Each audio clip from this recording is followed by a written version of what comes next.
A paz do Senhor. O homem solteiro que não é casado, ele pode ser consagrado a diácono, a presbítero ou pastor? Sobre essa questão, temos dois grupos: os que dizem que pode e os que dizem que não pode. Os que dizem que não pode usam as passagens de 1 Timóteo, capítulo 3, versículo 2, e Tito, capítulo 1, versículo 6, que diz que o candidato deve ser marido de uma só mulher, ou seja, deve ser casado.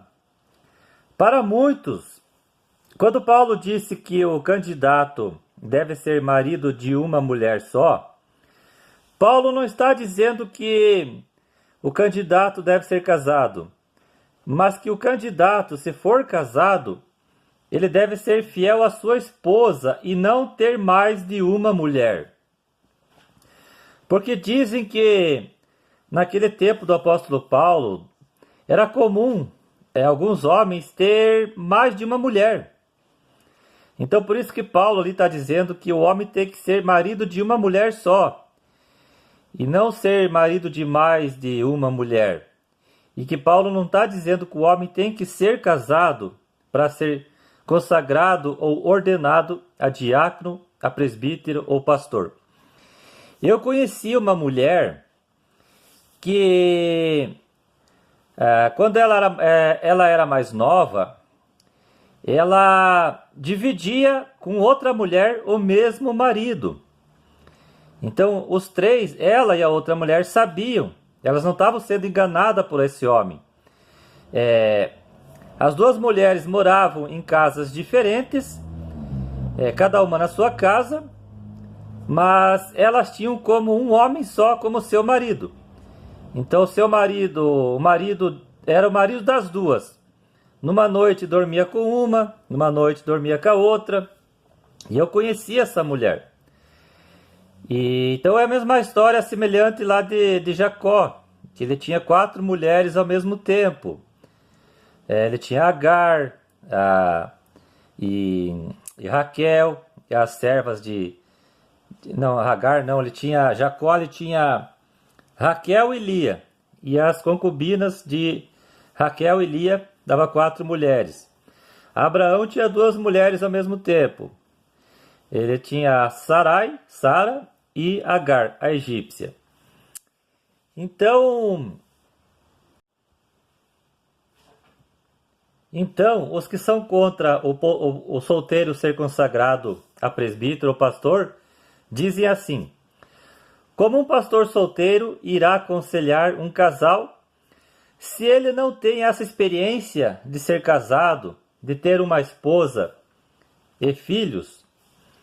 Eu quero dizer assim que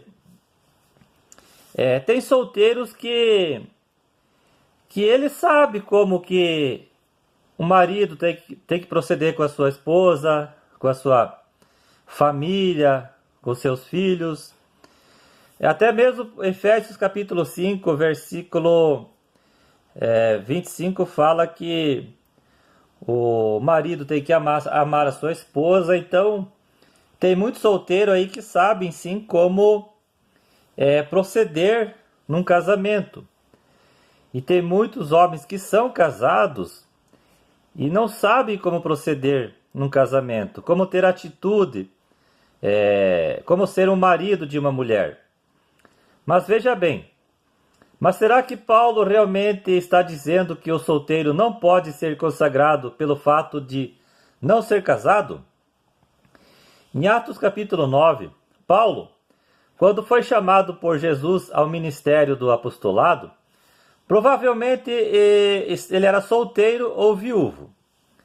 Paulo deixa bem claro que era solteiro quando já era apóstolo em 1 Coríntios capítulo 7, versículo 8. A verdade é que a Bíblia não diz qual era o estado civil de Paulo quando Jesus o chamou. Se era casado ou solteiro, ou se vivia com alguém e sua mulher o deixou por ele ter se convertido.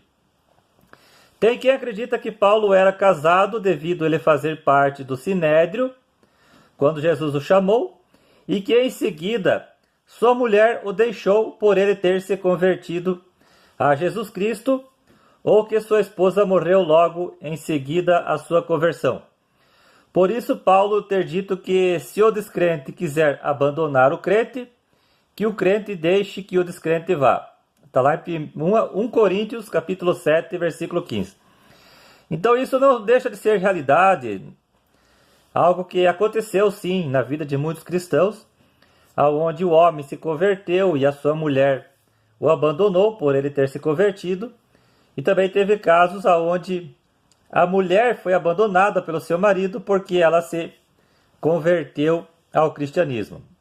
Então tem quem acredita que Paulo foi abandonado por sua esposa quando ele se converteu a Cristo, porque ela não aceitou a sua conversão.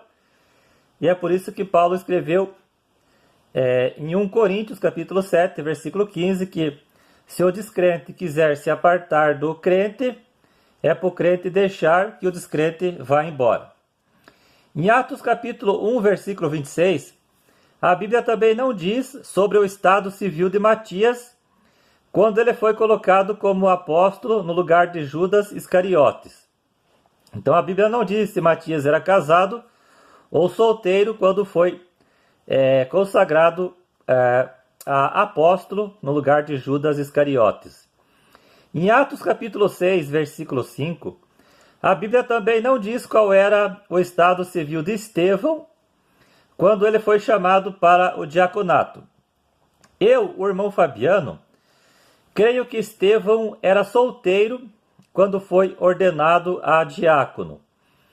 O apóstolo João, que era muito novo quando Jesus o chamou para ser apóstolo, creio também que João era solteiro quando foi chamado e que permaneceu solteiro durante todo o seu ministério e ainda por cima morreu virgem. Eu creio nisso. João também era conhecido como presbítero. 2 João, capítulo 1, versículo 1 e 3 João, capítulo 1, versículo 1. Em algumas versões da Bíblia, a palavra presbítero é substituída pela palavra ancião. A Bíblia também não fala nada se João era casado quando foi chamado por Jesus para o apostolado. Até agora não vi nada sobre a vida de João. Se João era casado quando Jesus o chamou, ou se ele casou após o seu chamado. E se casou, se teve filhos ou não. Então eu não vi nada, nem vídeo, nem li nada sobre a vida de João, o apóstolo do livro do Apocalipse, o João apóstolo do amor, se realmente ele casou, se ele era casado quando Jesus Cristo o chamou, ou se ele casou depois de se tornar apóstolo. Mas como eu falei aqui, eu creio que João, ele foi chamado por Jesus ainda solteiro e permaneceu solteiro até o fim da sua vida.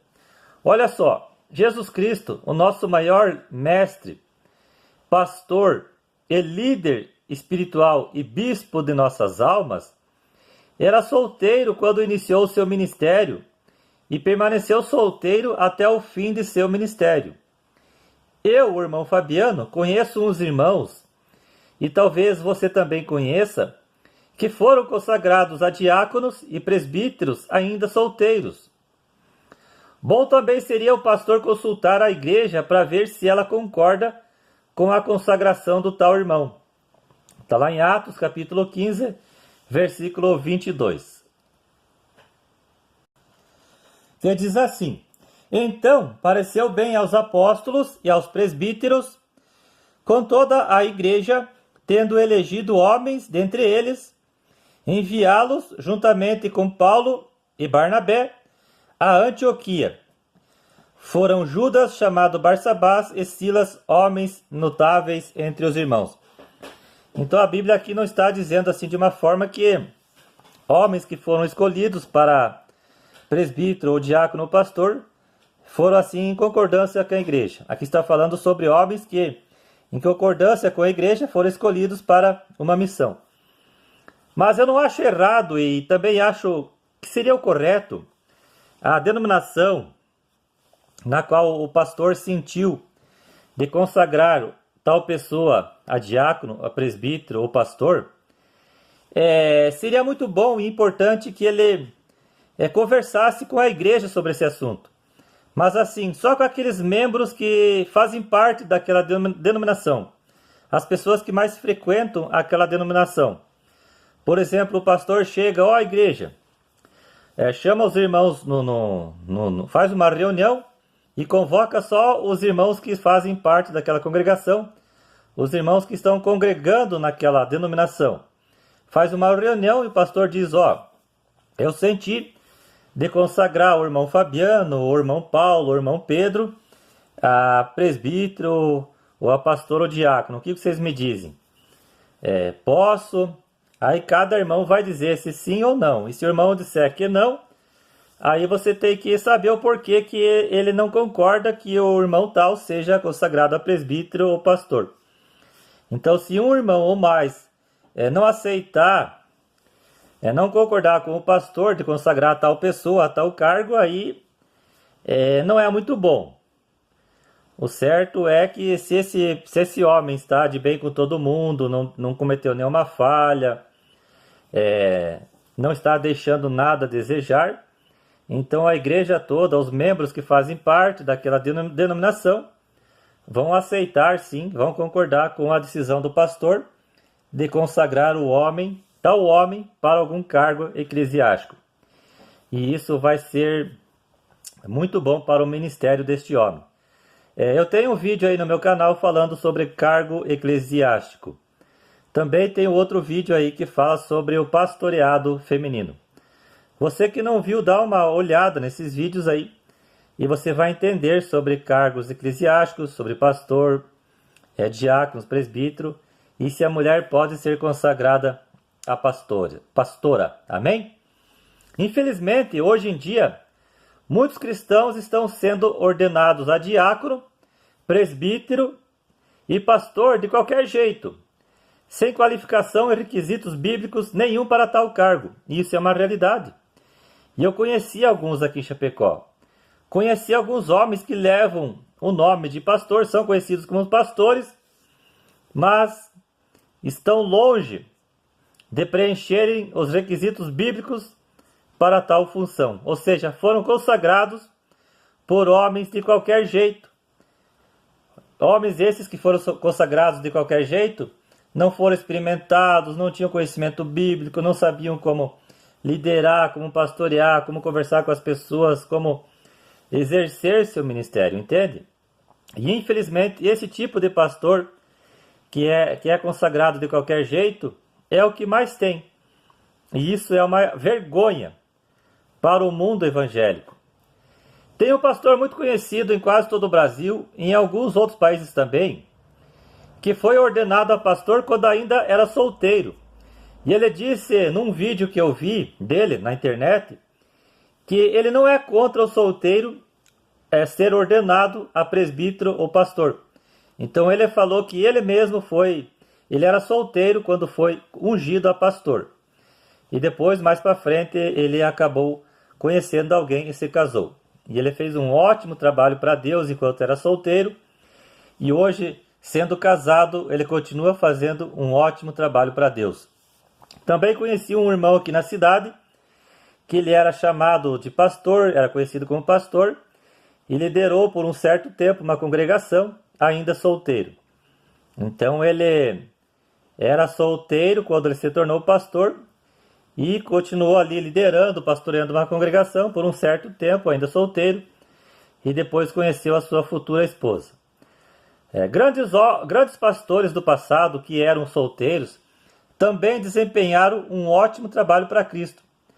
Homens do passado que levavam títulos de pastor, que são os homens renomados, homens de Deus, eles eram solteiros também, eram pastores e lideravam uma congregação. Quando eram solteiros, não tinham esposas, e eles fizeram um ótimo trabalho para Deus. Não podemos nos esquecer de que tanto o casado como o solteiro devem preencher todos os requisitos para ser ordenado a diácono, presbítero ou pastor. Não adianta a pessoa ser casada, mas está em falta com alguns requisitos que são: ser irrepreensível, temperante, sóbrio, modesto, hospitaleiro, apto para ensinar, não dado ao vinho, não violento, cordato, inimigo de contendas, não avarento, que governe bem a sua casa, não seja neófito. Neófito significa recém-convertido.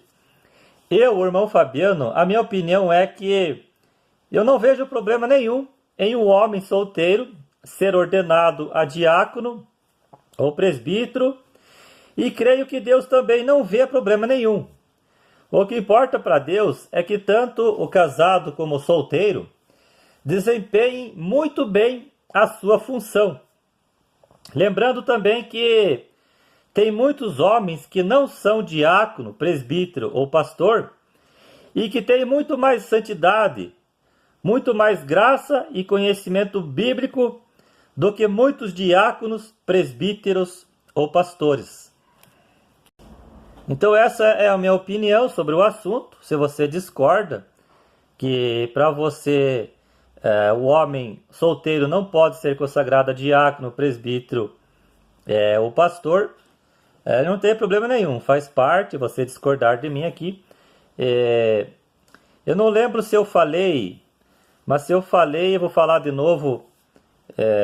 Eu conheci um irmão aqui na minha cidade, ele veio do Rio Grande do Sul, e ele foi consagrado a diácono no estado de solteiro. E depois, mais para frente, de um certo tempo, ele foi ao presbitério. E se não me engano, ele foi consagrado a presbítero também, ainda solteiro. Claro que o bom seria, assim, pastor, principalmente o pastor, ser um homem casado, né? Mas também que assim não tem tanta importância, até mesmo porque muitos pensam assim: o solteiro lá, o pastor que é solteiro, ele vai ser muito cobiçado por mulheres. Mulheres vão se interessar em casar com um pastor, entende? Só que assim, por mais que ele é solteiro e é pastor, ele tem que vigiar. Se ele conhece a palavra de Deus e é um homem de Deus mesmo, e que busca a santificação todos os dias, ele vai vigiar com a sua vida, com a sua carne. Ele não vai se envolver com mulheres, ele não vai fornicar com uma, com outra, porque muitas mulheres vão vir para cima. E assim também a gente vê pastores casados, que pastoreiam, que lideram uma congregação, e tem muitos aí que são casados e estão ali adulterando, traindo sua esposa, abandonando sua esposa para ficar com a irmã do irmão, entende? Então, não é porque o homem é solteiro que não vai desempenhar um papel bom para Deus, e que é só o homem casado que vai pastorear uma igreja, vai fazer um trabalho melhor do que um solteiro. Não tem nada a ver uma coisa com a outra. Tem muito diácono, presbítero aí solteiro que são um orgulho aos olhos de Deus, enquanto tem muitos pastores aí que são casados e são uma vergonha aos olhos de Deus. Então, tem denominações que não consagram o solteiro a diácono, presbítero ou pastor, não consagram. Já tem outros cristãos que consagram, não vem problema nenhum. Então, é o que nem eu falei. Se nós pegarmos ao pé da letra ali, o que Paulo falou na primeira carta de Timóteo, capítulo 3, versículo 2, que o homem tem que ser marido de uma mulher só. Então que Paulo está dizendo que o homem tem que ser casado, e não dá para nós termos uma certeza sobre esse assunto. Não dá para bater o martelo e dizer: não, Paulo está falando isso, que o homem tem que ser casado. Não, Paulo está dizendo que o homem, se ele é casado, ele tem que ser marido de uma só mulher. Eu ainda acho que eu vou pro grupo daquele que Paulo está dizendo assim, que se você é casado, seja marido de uma só mulher. Como eu falei, naquele tempo era comum homens terem mais do que uma esposa. Como a gente sabe, Abraão teve mais de uma mulher, Jacó teve mais de uma mulher, Davi teve mais de uma mulher, Salomão teve mais de uma mulher. Só que isso nunca foi a vontade de Deus, que o homem tivesse mais de uma mulher. E Deus permitiu que isso acontecesse na vida desses homens, mas esses homens tiveram transtornos e dor de cabeça por terem tido várias mulheres, principalmente Salomão. Então, em 1 Coríntios capítulo 7, versículo 2, Paulo fala que o marido tem que ter uma só esposa e que a esposa deve ter um só marido. Então fica aí o meu vídeo sobre esse assunto. Se o homem solteiro pode ser consagrado a diácono, presbítero ou pastor. E que se você conseguiu entender de uma forma resumida o que eu quis passar através desse vídeo. Amém? Aí sobre a pessoa ser consagrada direto a pastor, pulando o diaconato, o evangelista e o presbítero, se pode ou não pode, ou se a pessoa é diácono e pode ser consagrado direto a pastor, ou que ele tem que subir as escadinhas de forma correta. Primeiro ele tem que ser diácono, depois presbítero, evangelista, pastor. Tem algumas denominações que começam com, em primeiro lugar, o homem é ungido, lá, consagrado a coordenador, cooperador, depois vai diaconato, vai para presbítero, evangelista, depois vai pastor, mas antes do pastor ali tem um nome que me esqueci, que se diz o auxiliar do pastor. Eu acho que não vejo muito problema não mas agora sim a pessoa direto a ser consagrado a pastor, eu já não aceitaria. Eu, irmão Fabiano, não sou diácono, não sou presbítero, não sou pastor, porque eu não fui ungido a diácono, a presbítero ou pastor. Eu já tive uma oportunidade uma vez de ser ungido a diácono. Mas eu hoje, como se o pastor onde eu congrego chegasse e dissesse para mim, irmão Fabiano, eu quero te ungir direto já a pastor, eu não ia aceitar. O máximo que eu iria aceitar ali seria o diácono ou presbítero. Um amigo meu já falou que eu teria sim a possibilidade e a capacidade e as qualificações para ser ungido a presbítero. Então eu hoje, se o pastor chegasse para mim e dissesse, irmão Fabiano, eu senti de te consagrar a pastor, eu diria, pastor, então assim, por causa disso ou daquilo, então o senhor me unge a diácono. Aí depois de um certo tempo, aí o senhor me unge a presbítero. E a não ser que é de Deus mesmo, a não ser que Deus mesmo queira que eu já, de irmão Fabiano, vá direto a ser conhecido como pastor Fabiano. Aí é outra história. Aí quando é Deus mesmo na causa, aí é outra história. Então a gente tem que cuidar que quando o pastor sente de consagrar a tal pessoa a diácono, a presbítero ou pastor, temos que orar para ter a certeza que se isso veio de Deus ou não veio. E se o pastor sentiu algo no seu coração que não veio de Deus, essa pessoa não vai fazer um bom trabalho para Deus. Entende?